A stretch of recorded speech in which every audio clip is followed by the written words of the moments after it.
Something was wrong in Villisca, Iowa. Something deeply, terribly wrong. June 10th, 1912. A date the town would never forget. A date that would turn a quiet farming community into the center of one of America's most chilling mysteries. The sun had barely risen when neighbor Mary Peckham stepped outside to start her morning chores. The air was warm, still, too still.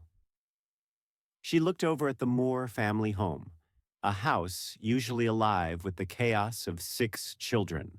But this morning, it was silent. No laughter, no movement, no clatter of breakfast dishes, no sign of life. Mary slowed her steps. Something felt off. She approached the porch, knocked once, nothing, knocked again, still nothing. That's when the unease sank in. A cold kind of unease. The kind that makes the back of your neck tighten. She called for Josiah Moore's brother, Ross. Within minutes, he arrived with a spare key. Ross hesitated at the door, as if sensing something terrible waited on the other side. He slid the key into the lock, turned it, and stepped inside. Moments later, he rushed back out, pale, trembling, his voice barely a whisper. "Get the marshal." What Marshal Henry Horton found inside was beyond anything Villisca had ever witnessed. 8 people, murdered in their beds. Josiah and Sarah Moore, their 4 children, Herman, Catherine, Boyd, and Paul, and the Stillinger sisters, Lena and Ina, who had stayed for a sleepover. 8 lives gone, without a struggle, without a scream, killed by someone who moved through the house with disturbing control. But the details are what haunt this case. The curtains had been drawn, clothes draped over the mirrors, each victim covered carefully with a bedsheet, lamps turned down low so the light barely reached the floor, and the killer's weapon, the family's own axe, rested at the foot of the bed. Investigators would later determine the murders happened sometime after midnight. But what they couldn't determine was how a killer managed to eliminate 8 people without waking the entire household. The theory came quickly. The killer had been inside the house, waited, watched, listened. Evidence showed someone had been hiding in the attic.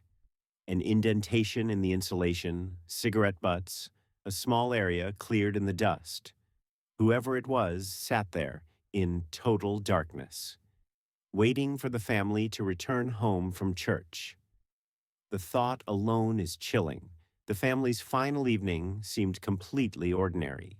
A Children's Day service at church, laughter, a walk home through the warm June night, a lantern swinging gently in the dark. No one knew they were walking toward their final moments. Inside the house, the killer made his move with eerie precision. Each member of the Moore family was attacked while asleep. The Stillinger sisters, too. One detail stood out. The killer struck Josiah first, and struck him with far more force than the others. Investigators later believed this indicated a personal motive, or at least a deep, directed rage. But the strangest clues were yet to come. Food was left on the kitchen table, untouched. A bowl of bloody water sat in the sink, as if the killer washed his hands.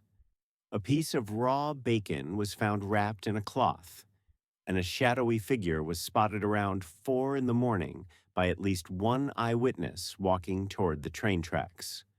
Someone had vanished into the darkness. But the investigation itself quickly spiraled into disaster. Word of the murders spread fast, and soon dozens, eventually hundreds of townspeople stormed into the Moore home before the scene was secured. People touched the walls, moved objects, picked things up, and put them back down in the wrong place. Some even took fragments of the murder scene as souvenirs. Evidence that could have solved the case was destroyed before authorities could even begin. Still, the investigation marched forward, fueled by rumors, fear, and speculation. One of the first and most controversial chosen suspects was Reverend George Kelly, a traveling preacher. Strange, soft spoken, known for erratic behavior and bizarre letters.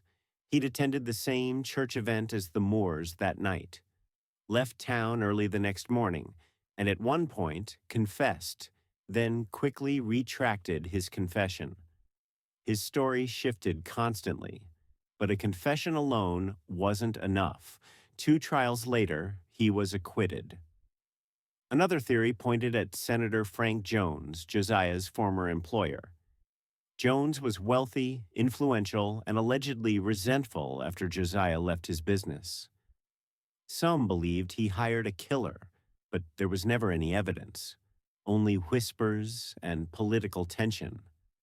But the darkest theory was the one that stretched far beyond Villisca. Researchers began comparing similar axe murders across Colorado, Kansas, Illinois, and Missouri. Town after town, the same patterns appeared.